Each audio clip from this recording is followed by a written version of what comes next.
স্বাদ তাকেই দিন যার আপনার দরকার আছে, তার সাথে কখনোই থাকবেন না যার কাছে আপনার কোনো কদরই নেই। যখন তর্ক মূর্খের সাথে হবে তখন হার মেনে স্থানটি ত্যাগ করাই ভালো। কারণ আপনার যত গলার জড়ি থাকুক না কেন, আপনি কখনো কুকুরের সাথে চেঁচিয়ে জিততে পারবেন না। কর্মের গল্পটা খুব সোজা। ভালো করলে ভালো ফেরত পাবেন, আর খারাপ করলে খারাপ।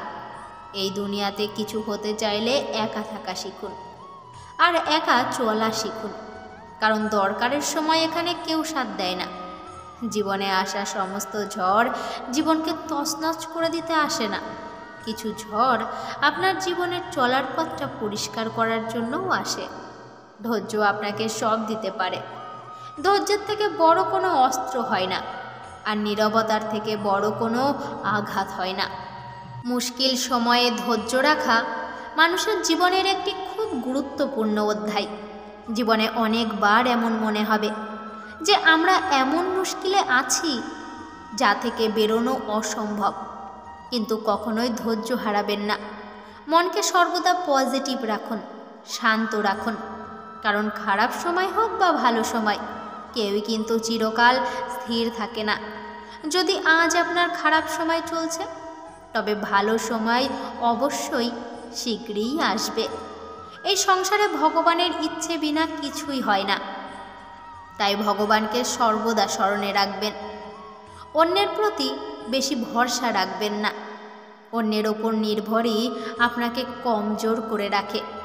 অন্যের ওপর অন্ধ ভরসা আর নির্ভরতাই আপনার আত্মবিশ্বাসকে শেষ করে দেয়।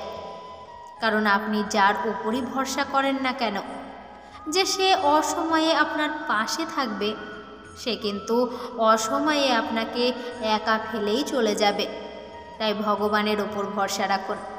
দেখবেন আপনি যত বড় বিপদেই পড়ুন না কেন, তিনি কোনো না কোনো রূপে অবশ্যই আপনাকে উদ্ধার করবে। আমরা একাকিত্ব পছন্দ করি না। আমরা একটু ভালোবাসা, একটু আনন্দ পাওয়ার জন্য সবার সাথে জুড়ে থাকতে চাই। কিন্তু কখনোই নিজেকে তার অধীন করে নেবেন না।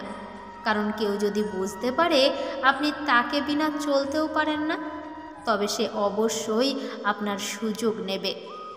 নিজের আনন্দ বা দুঃখ সবার সাথে বলার কোনো দরকার নেই। কি ভেবেছেন আপনার দুঃখে তারা দুঃখী হবে? কখনোই না। আপনার সামনে দুঃখী হওয়ার নাটক করবে ঠিকই, কিন্তু আপনার মনের কথা অন্যকে বলে আপনাকে নিয়ে মজা করবে তারা। আপনার কি মনে হয় আপনার খুশির খবর শুনে আপনার বন্ধু বান্ধব আত্মীয় স্বজন খুব খুশি হবে? কখনোই না। বরং মনে মনে আপনার প্রতি তাদের হিংসে জন্মাবে। তাই নিজের মনের কথা, নিজের সুখ দুঃখ নিজের কাছেই রাখুন। সবার কাছে নিজের ক্ষত দেখানোর দরকার নেই। কারণ সবার ঘরে মলম না থাকলেও নুন কিন্তু সবার ঘরেই থাকে। ভগবান যা করেন তা ভালোর জন্যই করেন।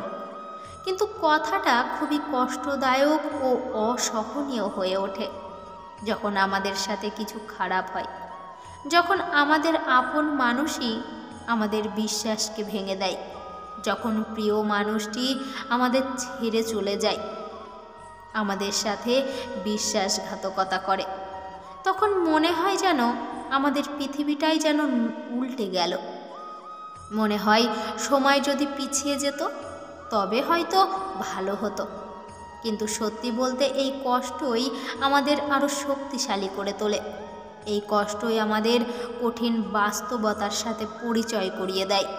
এই সময়ই আমাদের বুঝিয়ে দেয় কে আমাদের সত্যিকারের আপন আর কে পর। এখানে যেন ভগবান মায়ের মতো আমাদের খেয়াল রাখে। মা যেমন তেতো ঔষধ জোর করে তার বাচ্চাকে খাইয়ে দেয় তার বাচ্চার ভালোর জন্য, তেমনি ভগবানও আমাদের জীবনে সেই মানুষগুলোর মুখোশ খুলে দেয় তাদের হাত থেকে আমাদের বাঁচানোর জন্য। যদি ভালো থাকতে চান তবে চলে যাওয়া দিনের কথা ভুলে যান। যে সময় চলে গেছে তাকে মনে করে আজও নিজেকে দুঃখী করে রাখবেন না। এই দুঃখ আপনার আজকের আনন্দকেও শেষ করে দেবে। বুদ্ধিমান মানুষেরা কখনোই পুরনো কথাকে মনে করে নিজেকে দুঃখী করে না, কারণ তারা জানে এটি নিয়ে পড়ে থাকলে কখনোই এগিয়ে যাওয়া যাবে না। তাই সব ভুলে নিজের জীবনকে নতুন করে সাজিয়ে নিন, দেখবেন জীবন আরও সুন্দর হয়ে উঠবে। আজকের মতো ভিডিওটি এই পর্যন্তই। দেখা হচ্ছে পরের ভিডিওতে। ততক্ষণ সবাই খুব ভালো থেকো, সুস্থ থেকো এবং যাওয়ার আগে আমাদের চ্যানেলটিকে অবশ্যই সাবস্ক্রাইব করে আমাদের সাথে জুড়ে থেকো। ধন্যবাদ। জয় শ্রীকৃষ্ণ। রাধে রাধে।